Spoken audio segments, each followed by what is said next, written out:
Liebe Freundinnen und Freunde, Newroz 2021. Ich grüße euch, ich grüße Sie alle ganz herzlich. Leider können wir nicht direkt feiern, nur über diesen Weg. Newroz ist das Fest des Frühlings, ist etwas für die Identität der Kurdinnen und Kurden. Für sie beginnt ein neues Jahr. Und wiederum müssen wir feststellen, dass dieses neue Jahr den Kurdinnen und Kurden, die keinen Staat haben, keinen eigenen Staat haben, ein Volk ohne eigenen Staat sind, in vielen Teilen, wo sie leben, nicht feiern dürfen.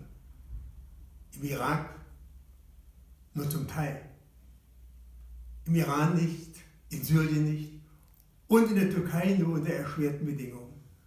Und deswegen geht es heute vor allen Dingen auch darum, einzutreten für Freiheit und Demokratie, einzutreten, dass es keine weiteren Verfolgungen gibt wie in der Türkei.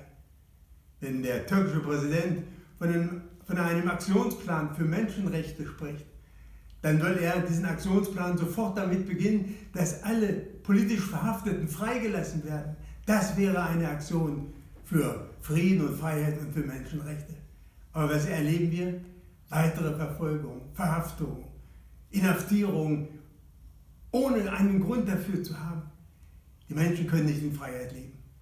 Und deswegen müssen wir heute auch von der Europäischen Union und von unserer Regierung fordern, dass sie Schluss macht mit der Umarmungstaktik mit diesem türkischen Diktator.